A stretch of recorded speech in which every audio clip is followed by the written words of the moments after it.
अस्सलाम वालेकुम फ्रेंड्स, मेरा नाम है शहज़ाद और आज की इस वीडियो में हम सीएम पंजाब मरीम नवाज़ की तरफ से जो लोगों को सोलर इन्वर्टर्स मिले थे उस इन्वर्टर की मुकम्मल सेटिंग करना सीखेंगे और उसके जितने भी पैरामीटर्स होते हैं वो सारे डिटेल से जानेंगे और आपको कौन सी सेटिंग रखनी चाहिए सबसे बेस्ट वो आपको इस वीडियो में मैं डिटेल से बताऊँगा। तो उसके साथ साथ ये हम सबका चैनल है, इसको आपने सब्सक्राइब लाजमी करना है, दोस्तों में भी शेयर करना है और अब हमारे 8,200 सब्सक्राइबर हो चुके हैं। तो इंशाल्लाह इसको हम लोग 1 लाख तक लेके जाएंगे। तो आप सब्सक्राइब करेंगे तो आपके लिए मैं मज़ीद इन्फॉर्मेटिव कंटेंट जो है वो लाता रहूँगा और आप लोगों का इल्म भी इससे मज़ीद बढ़ता रहेगा। तो चलते हैं हम लोग अपने टॉपिक की तरफ। इसका मैनुअल जो है वो मैंने पहले ही ओपन करके रख लिया और इन्वर्टर को मैंने बैटरी पे ऑन कर लिया है। तो मैनुअल के पेज में आप आएँ तो सबसे पहले जो पेज नंबर 13 आपको नज़र आएगा उसमें आपको सेटिंग नज़र आ जाएगी कि आपने इसकी सेटिंग जो है वो कैसे करनी है और क्या क्या इसमें सेटिंग ऑप्शंस मौजूद होती हैं। और ये इस इन्वर्टर की स्क्रीन है। तो स्क्रीन के बारे में आपको थोड़ा सा बताता चलूँ कि आपने इसकी जो सेटिंग होती है वो कैसे ओपन करनी है। कि आपने ये एंटर वाला बटन है, इसको 3 सेकंड के लिए दबाए रखना है तो आप सेटिंग में एंटर हो जाएंगे। नीचे वाले डाउन वाले बटन से आप सेटिंग में आगे जाएंगे, अप वाले बटन से आप सेटिंग में पीछे आएंगे और स्केप वाले बटन से आप सेटिंग से वापस आ जाएंगे। और अगर आपने किसी सेटिंग को एंटर करना है तो आपने एंटर वाले बटन को एक दफ़ा प्रेस कर लेना। फॉर एग्जांपल अब मैं से इसको चेंज करने लगा हूँ, ये ब्लिंकिंग कर रहा है तो इसका मतलब है कि ये कह रहा है कि मुझे चेंज करो। तो आपने एंटर वाले बटन को दबा देना है तो ये ब्लिंकिंग शुरू कर देगा, इसका मतलब ये कह रहा है कि मुझे चेंज करो। तो आपने इसको यहाँ से ऐसे चेंज कर लेना। तो उसके बाद आपने एंटर दबा देना, फिर बैक आ जाना, तो वो सेटिंग आपकी ऑटोमेटिकली सेव हो जाएगी। अब इसके मैनुअल की तरफ आते हैं कि इसका मैनुअल जो है वो सबसे पहले आपको स्केप की सेटिंग आएगी एग्जिट मोड में 00। तो यहाँ से कुछ नहीं होगा। उसके बाद सेटिंग नंबर 1 है, ये है आउटपुट सोर्स प्रायोरिटी कि आपका जो घर का लोड है वो किस प्रायोरिटी पे चले। जो कि आपका अगर इन्वर्टर नहीं हुआ तो वो बाय डिफ़ॉल्ट जो है वो सेटिंग USB होती है, डिफ़ॉल्ट लिखा हुआ है। पहले यूटिलिटी चले, फिर सोलर चले, फिर बैटरी चले। तो इस सेटिंग के अंदर यहाँ पे स्क्रीन में आपको UTI जो है वो मिल जाएगा।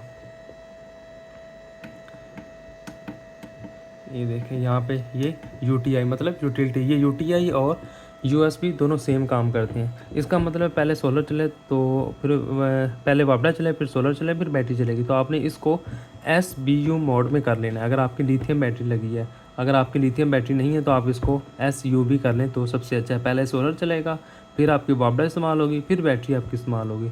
और अगर आप वापडा का ब्रेकर दिन के टाइम बंद रखना चाहें तो वो भी आप इसमें रख सकते हैं। तो ये सेटिंग थोड़ी सी अच्छी है लेड एसिड के लिए। उसके बाद सेटिंग नंबर 2 आ जाती है, ये आपकी मैक्सिमम चार्जिंग करंट है जो कि सोलर और वापडा दोनों की मिल के चार्जिंग करंट है। तो बाय डिफ़ॉल्ट जो है वो 60 एम्पेयर होती है।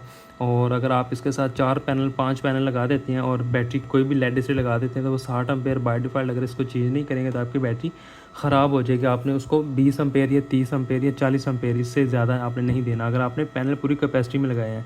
अगर पैनल आपने कम लगाए, एक पैनल लगाया तो इसको 70-80 कर लें, कोई फ़र्क नहीं इतना पड़ेगा क्योंकि पैनल की पावर ही कम आ रही होगी तो वो भी ज़्यादा से ज़्यादा 400 वाट बैटरी को जा रहे होंगे। तो फिर भी आपने इसको एडजस्ट लाजमी करना है। उसके बाद 3 नंबर सेटिंग आ जाती है, इसमें आपको 2 ऑप्शन है, APL है और एक UPS है। ये होती है AC इनपुट वोल्टेज रेंज कि आपने जो वापडा इनपुट दी है उसकी वोल्टेज रेंज क्या होगी। APL में ये होगा कि आपकी जो रेंज है वो थोड़ी सी ज़्यादा हो जाएगी, यानी कि 90 वोल्ट से लेकर 280 वोल्ट के दरमियान इन्वर्टर है इनपुट को ले लेगा। अगर इससे वोल्ट कम होंगे तो इन्वर्टर उसको उठाएगा नहीं, वोल्ट को कंसिडर नहीं करेगा। और UPS में क्या होगा, वोल्टेज रेंज जो है वो नैरो हो जाती है, 170 वोल्ट से 280 वोल्ट तक के दरमियान काम करेगा। इससे कम ज़्यादा होगा तो वो इन्वर्टर जो है उसको पिक नहीं करेगा। तो आप इसको APL पे ही रहने दें ताकि आपकी वोल्टेज रेंज बढ़ जाए और इन्वर्टर के ऊपर जब लाइट जाए तो किसी किस्म का कोई जर्क वगैरह भी ना आए। उसके बाद 5 नंबर सेटिंग में आपकी बैटरी टाइप है। अगर आपने लिथियम बैटरी लगाई है तो आपने इसको LIV कर लेना है। जैसे कि ये हमारे पास लिथियम बैटरी है 12 वोल्ट में और 50 एम्पेयर में है तो आपने LIV कर लेना। अगर आपके पास लिथियम बैटरी तो आपने ये जो चार्जिंग करंट है उसका बैटरी का हाफ़ कर देना, यानी कि अगर ये 40 एम्पेयर की बैटरी है तो आपने 20 एम्पेयर पे कर देना है। अगर आपके पास लिथियम की 100 एम्पेयर की बैटरी तो आपने इसको 2 कर देना है, 50 कर देना है। और अगर आपके पास 100 एम्पेयर की बैटरी है तो आपने 200 एम्पेयर की बैटरी तो आपने इसे 100 एम्पेयर कर देना। तो बैटरी की कैपेसिटी के लिहाज से आपने चार्जिंग एम्पेयर जो है वो सेट करनी है। यूज़र पे आपके पास कोई भी लिथियम की टाइप और हैं जैसे कि लिथियम आयरन फॉस्फेट के अलावा लिथियम कोबाल्ट है, मैंगनीज़ है या कोई और बैटरी तो आप USC कर सकते हैं। USC करेंगे तो 26, 27 और 29 नंबर सेटिंग को आप ख़ुद चेंज कर सकते हैं। और एजीएम में होता है कि आपकी जो ड्राई बैटरीज होती हैं वो होती हैं। अगर आपके पास कोई ऐसी ड्राई बैटरी है तो आपने एजीएम जो है वो चेक कर लेना है। और उसके बाद एफएलडी होती है, तेज़ावली बैटरियों को एफएलडी कहा जाता है। तो आपने अगर तेज़ावली बैटरी तो उसको एफएलडी कर लें, आपका जो चार्जिंग एल्गोरिथम है वो एफएलडी के मुताबिक उसको करेगा। उसके बाद सेटिंग नंबर 6 आ जाती है, ये आपकी ऑटो रीस्टार्ट व्हेन ओवरलोड। अगर जब इन्वर्टर पे ओवरलोड होगा तो ऑटोमेटिक रीस्टार्ट हो जाएगा, तो ये बाय डिफ़ॉल्ट जो है वो डिसेबल होती है, तो आपने इसे डिसेबल ही रहने देना। उसके बाद ऑटो रीस्टार्ट ओवर टेम्परेचर, जब इन्वर्टर का टेम्परेचर ज़्यादा होगा तो ऑटोमेटिकली रीस्टार्ट हो जाएगा, इसको भी आपने डिसेबल रहने देना है। और उसके बाद आउटपुट फ्रिक्वेंसी है, जब आपका इन्वर्टर सोलर पे या बैटरी पे चल रहा होगा जो बाहरी फ्रिक्वेंसी निकालेगा वो 50 हर्ट्ज़ है। अगर आपकी कोई मोटर वगैरह नहीं चल रही तो आप इसको 60 हर्ट्ज़ कर सकती हैं, लेकिन रिकमेंडेड यही है कि इसको 50 ही रहने दें, अदरवाइज़ आपकी अप्लाइंसेस जो है वो ख़राब हो सकती हैं। आउटपुट वोल्टेज में 220 वोल्ट भी निकाल सकता है, 230 भी, 240 भी। तो जब इन्वर्टर बैटरी मोड पे या सोलर मोड पे काम कर रहा होगा तो ये वोल्टेज जो है वो बाहर निकालेगा। तो आपने अगर आपकी मोटर वगैरह सही नहीं काम कर रही, दूर है, या कोई ऐसी अप्लाइंसेस है जो कम चल रही है, तो उसको आपने 240 कर दें, तो वो अप्लाइंसेस आपकी सही चलेंगी। क्योंकि जब तारें घर में लंबी होती है तो वोल्टेज ड्रॉप भी हो जाते हैं, तो उस वोल्टेज को गेन करने के लिए आप बाय डिफ़ॉल्ट 230 होता है, 240 भी कर सकते हैं, अदरवाइज़ इसको 230 ही रहने दें। उसके बाद 11 नंबर सेटिंग है मैक्सिमम यूटिलिटी चार्जिंग। वापडा से आपने चार्जिंग कितने एम्पेयर से करवानी है, तो अगर मेरी माने तो सबसे अच्छी सेटिंग है इसको 2 एम्पेयर पे कर लें, और जो 2 नंबर सेटिंग है उसको आप बैटरी की कैपेसिटी के मुताबिक कर लें। इसको आपने 2 कर लेना है, बाय डिफ़ॉल्ट जो है वो ज़्यादा होता है, इसको आपने कम कर लेना। अगर आपने रात को वापडा से चार्जिंग करवानी है तो इसको 10 एम्पेयर पे कर लें या 20 पे कर लें, और इस लिहाज से फिर आपको बिल आएगा, तो वो आपने सारा कुछ अपना मैनेज कर लेना है, बिल के लिहाज से भी और ये सेटिंग के लिहाज से भी। उसके बाद सेटिंग नंबर 12 आ जाती है, ये वो सेटिंग है जब आपने सेटिंग नंबर 1 में SBU रखा होगा, सेटिंग नंबर 1 में सोलर बैटरी यूटिलिटी। तो 12 नंबर सेटिंग में आपने इन्वर्टर को ये बताना है कि पहले सोलर चले फिर बैटरी चले, बैटरी कितनी चले तो वापडा पे शिफ्ट हो जाए, तो वो आपने वोल्टेज पे बताने हैं। जब आपने AGM FLD USE रखा होगा, अगर आपने LI भी रखा हुआ लिथियम बैटरी, तो फिर परसेंटेज आएगी यहाँ पे, तो आपने परसेंटेज बताना है कि बैटरी इन्वर्टर को बताना है कि जब बैटरी 50% आ जाए तो वापडा पे शिफ्ट हो जाए। तो वो ये आपने अपनी मर्ज़ी से रखना है कि आपके इलाके में लाइट कितनी जाती है या आप बिल आपको कितना आ रहा है, उस लिहाज से आपने सेट करना है। तो ये कोई भी बंदा आपको अपने लिहाज से बताएगा, आपने इसे अपने लिहाज से सेट करना है। उसके बाद यहाँ पे सेकंड आउटपुट का लिखा हुआ है कि जब ये वोल्टेज रेंज जो है ये वाली, यानी कि 12 नंबर सेटिंग अगर हम लोग जो भी रखेंगे और बैटरी के वोल्टेज कम होंगे तो आपकी हैवी लोड बंद हो जाएगा। यानी कि वो ये कह रहा है कि बैटरी के वोल्टेज अगर आपके 14 हैं तो, और आपने सेटिंग नंबर 12 में यहाँ पे 11 सेट किया था, तो जैसे ही ये 11 होगा तो आपका जो हैवी लोड है वो 5 सेकंड के लिए बंद हो जाएगा। ये उस वक्त होगा जब आपकी वापडा गई होगी, इनपुट ज़ीरो होगी। जैसे ही वापडा आएगी आपका हैवी लोड जो है वो ऑन हो जाएगा। और इस इन्वर्टर का जो हैवी लोड है वो मैं आपको दिखा देता हूँ, ये देखें, ये आपको L2 नज़र आ रहा है। तो काफ़ी लोग ये पूछ रहे होते हैं कि ये L2 क्या चीज़ है। L2 जो है वो हैवी लोड की सेटिंग होती है, तो ये आपने यहाँ से इसको सेट कर सकते हैं। उसके बाद सेटिंग नंबर 13 है कि ये वो सेटिंग है कि जब आपका इन्वर्टर 12 नंबर सेटिंग पे वापडा पे शिफ्ट हो चुका होगा तो अगले दिन जब सूरज निकलेगा या बैटरी चार्जिंग होगी तो बैटरी कितने वोल्ट तक जाए तो आपका इन्वर्टर वापडा को छोड़ देगा, वापडा को 0 कर देगा। तो आपने वो सेट कर लेनी अपनी लिहाज से। उसके बाद सेटिंग नंबर 16 आती है, ये आपकी चार्जिंग की है। ये सबसे ज़्यादा इंपॉर्टेंट ये सेटिंग है कि आपने इन्वर्टर को वापडा से चार्जिंग करवाना है, सोलर से करवाना है, किससे करवाना है, ये दोनों से मिला के करवाना है। तो बाय डिफ़ॉल्ट जो सेटिंग होती है ना, चाइना से बन के आती है, वो होती है सोलर और वापडा दोनों मिल के। तो ये बड़ा नुकसान होगा आपको पाकिस्तान में अगर रहना है, तो इसको आपने लाजमी चेंज करना है, अदरवाइज़ आपको जो बिल आता रहेगा और आपकी बैटरियाँ ओवर चार्ज हो के ख़राब हो जाएंगी। तो इसको मेरी माने तो आप CSO करें, सोलर फर्स्ट, पहले सोलर से हो और शाम के टाइम 2 एम्पेयर वापडा से हो। और 2 एम्पेयर बहुत कम चीज़ होती है, 12 को 2 से मल्टीप्लाई करो तो 24 वाट बनते हैं, तो वो बहुत कम है, इतना आपको बिल नहीं आएगा, तो बैकअप भी आपको पूरा मिलेगा। सबसे अच्छी सेटिंग ये है। और अगर OSO भी करते हैं तो ये भी ठीक है, लेकिन इसमें आपको नुकसान ये होगा कि इन्वर्टर जो है ना वो अपने आप को चलाने के लिए भी करंट लेता है। तो OSO करेंगे तो बैटरी से करंट हर वक्त 24-25 वाट निकलता रहेगा, तो इन्वर्टर अपने आप को चलाने के भी ले रहा था, इसलिए आपको बैकअप कम मिलेगा। फिर आप कहेंगे कि बैटरी बैकअप कम दे रही है, तो इसलिए आपने इसको भी कंसीडर करना है। तो और यहाँ पे लिखा हुआ अगर inverter charges the working battery mode और power saving mode only solar energy can be charge battery solar energy will charge battery not available. So वो कहता है कि अगर बैटरी आपने पावर सेविंग मोड ऑन किया हुआ है तो उसमें सिर्फ सोलर चार्जिंग करेगा, आपकी वापडा से चार्जिंग आपकी नहीं होगी। उसके बाद 18 नंबर सेटिंग है अलार्म कंट्रोल, कि आपने अगर इन्वर्टर के अंदर से जो बीप्स की आवाज़ आती है वो ऑन करनी है या बंद करनी है। अगर आपको शोर पसंद है तो ऑन कर लें, अगर मेरी तरह शोर आपको नहीं पसंद है इसको ऑफ़ कर लें। उसके बाद सेटिंग नंबर 19 है कि आपने auto return to default screen पे जाना है, यानी कि ये इन्वर्टर को अगर मैं यहाँ पे छोड़ देता हूँ, ये बैटरी के वोल्टेज पे छोड़ देता हूँ यहाँ पे, तो थोड़ी देर बाद ये ना वापस आ जाएगा एसी इनपुट में। तो ऑटो रिटर्न डिफ़ॉल्ट स्क्रीन पे चला गया, यानी कि ख़ुद ब खुद रिटर्न हो गया। तो वो आपने इसको देख लें, इनेबल करवाना है तो करवा लें, नहीं तो इसको डिसेबल कर दें। उसके बाद सेटिंग नंबर 20 है ये बैकलाइट कंट्रोल किया। जैसे कि ये लाइट अभी चल रही है ना, तो इन्वर्टर अपनी स्क्रीन बंद कर लेगा। जैसे कि ये लैपटॉप की लाइट खुद ही बंद हो गई है, इसको मैं ऑन करूँगा तो ये ऑन हो जाएगी, इसी तरह से इसकी स्क्रीन जो है वो बंद हो जाती है।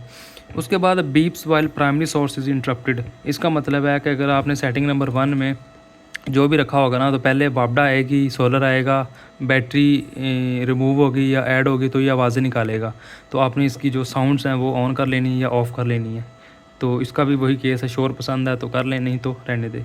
उसके बाद सेटिंग नंबर 23 है ओवरलोड बाईपास। इन्वर्टर जब आपका वापडा पे या इन्वर्टर आपका जब बैटरी पे और सोलर पे चल रहा होगा ना, तो आपने वापडा भी दी हुई है, तो जैसे ही इन्वर्टर आप कोई ओवरलोड कोई चीज़ चलाएंगे हैवी लोड, तो वो ऑटोमेटिकली वापडा पे शिफ्ट कर देगा थोड़ी देर के लिए, कुछ मिली सेकंड के लिए करता है। और ये सेटिंग ज़्यादातर जो है वो SBU मोड में काम करती है। जब आपने सेटिंग नंबर 1 में सोलर, बैटरी और यूटिलिटी चला होगा ना, यानी कि इन्वर्टर बैटरी मोड में काम कर रहा होगा, तो ये सेटिंग जो है उस टाइम काम आएगी। अगर वापडा दी हुई है और SOL रखा हुआ है तो ये सेटिंग जो है वो काम नहीं करेगी, वो ऑटोमेटिकली वापडा से जो झटका जो भी उसने जर्क लेना है टॉर्क लोड वो ले लेगा वहाँ से।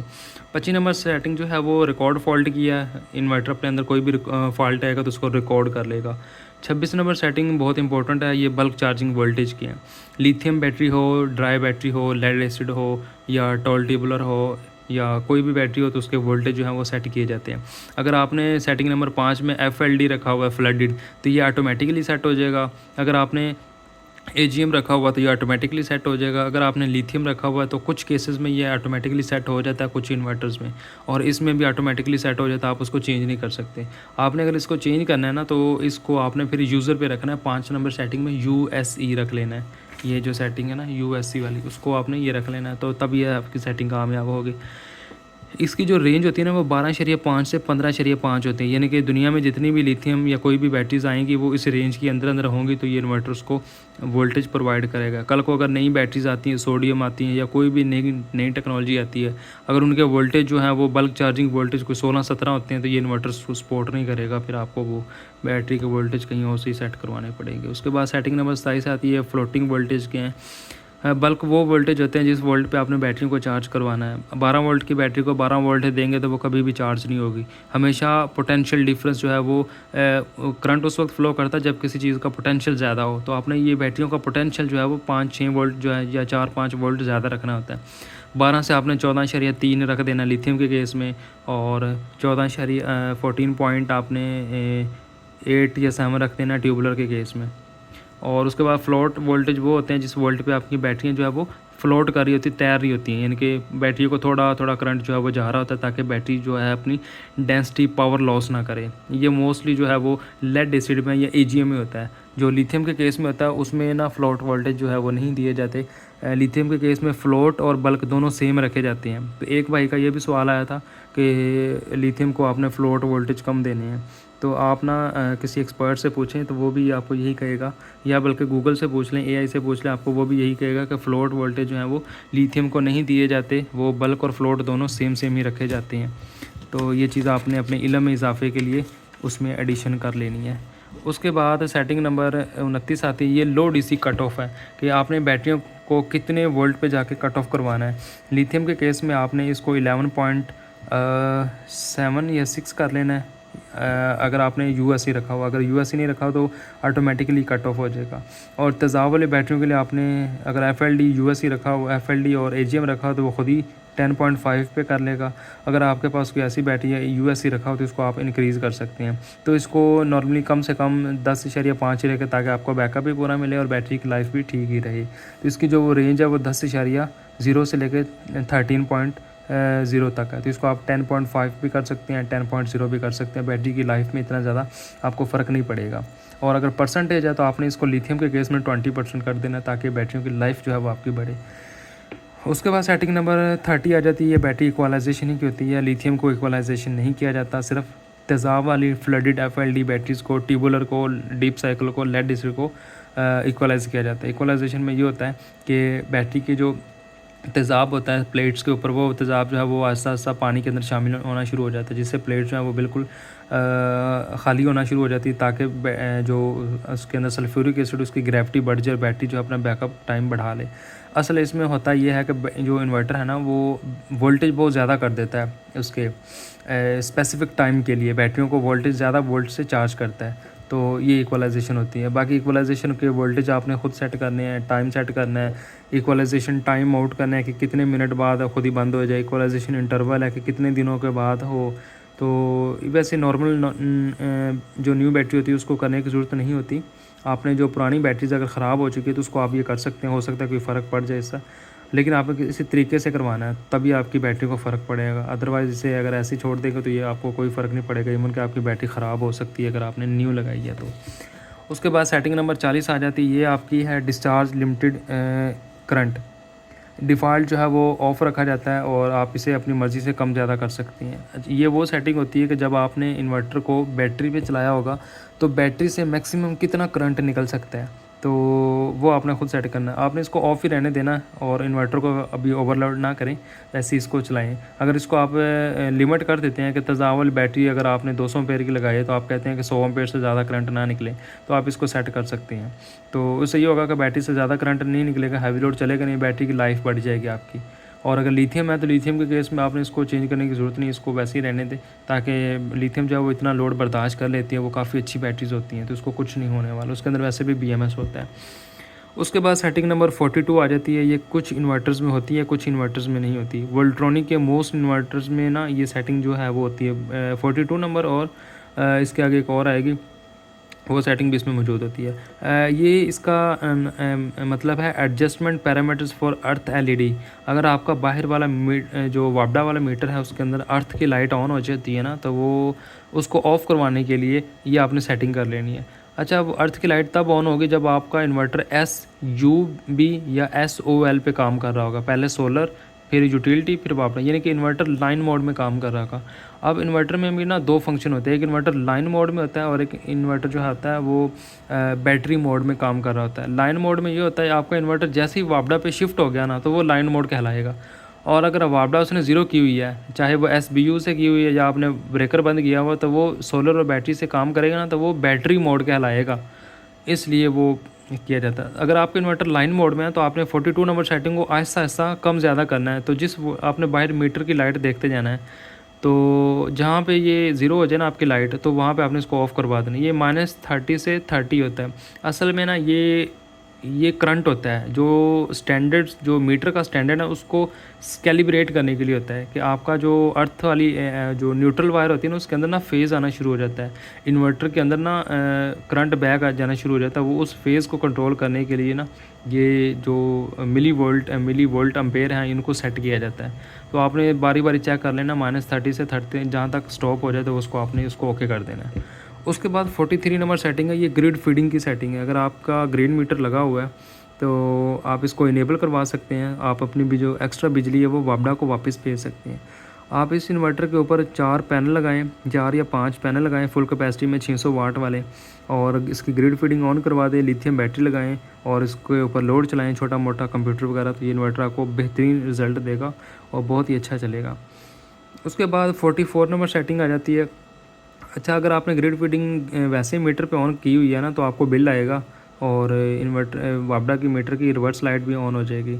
तो अगर आपने वैसे टेस्टिंग करनी है कि मेरी पावर कितनी सी निकाल सकते हैं तो आप इसको वैसे टेस्ट कर सकते हैं। उसके बाद 44 में रिकनेक्शन डिले टाइम है कि आपने इन्वर्टर को जैसी वापडा दी है 44 नंबर सेटिंग में आपने टाइमर लगा देना है। ये टाइमर जो है ना वो 0 से लेकर 99 सेकंड तक होता है।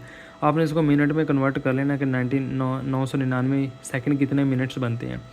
तो वो जो है वो आपके मिनट बनेंगे। तो आपने ये इन्वर्टर को ये बताएगा कि जैसे ही मैं वापडा का ब्रेकर ऑन करूं तो कितने मिनट बाद या कितने सेकंड के बाद आपकी वापडा इन्वर्टर को उठा लेगा, पिक कर लेगा। यानी कि जो आप एक्स्ट्रा जो डिवाइस लगाते हैं ना थॉमसन की, तो वो उससे आप ये भी काम करवा सकते हैं कि वापडा इनपुट आने के बाद इतनी देर बाद आपका जो है वो ऑन हो।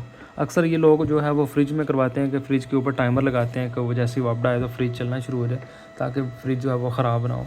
उसके बाद ये 45 नंबर सेटिंग होती है ज़ीरो एक्सपोर्ट टू लोड।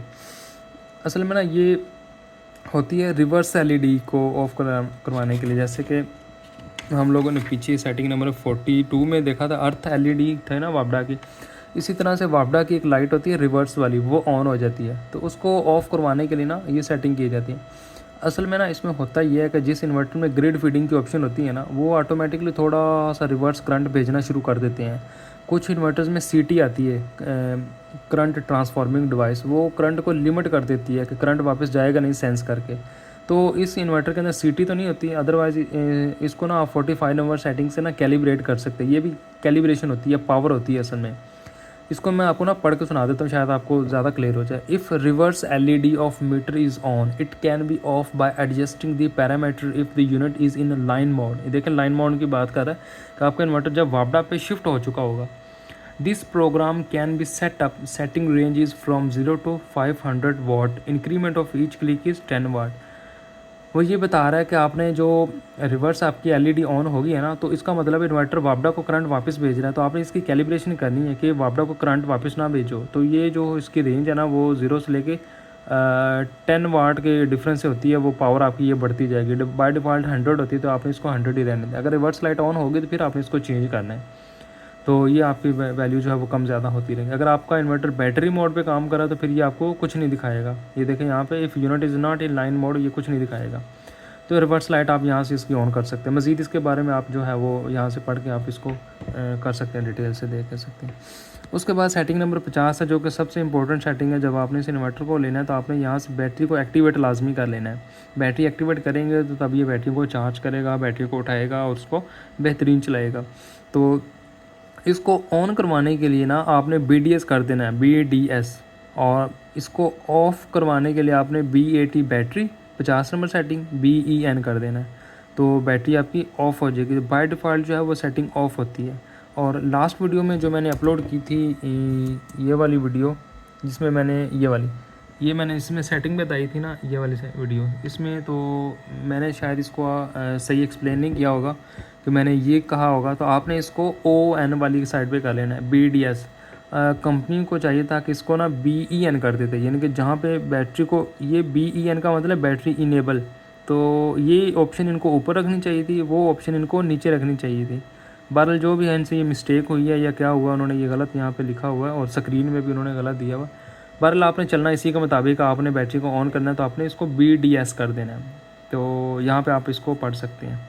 तो ये थी हमारी कंप्लीट वीडियो जिसमें मैंने आपको इसके मैनुअल से कंप्लीट सेटिंग दिखाई और जहाँ तक मुमकिन हो सका मैंने LCD भी आपको ओपन करके दिखाई, इसके अंदर क्या क्या चीज़ें होती हैं। तो वीडियो अच्छी लगे तो इसको लाइक ज़रूर करना है आपने। इसी तरह से ये मेरे चैनल को भी सब्सक्राइब आपने लाजमी कर दें और मिलते हैं कि नई वीडियो में। उस वक्त तक के लिए अल्लाह हाफिज़।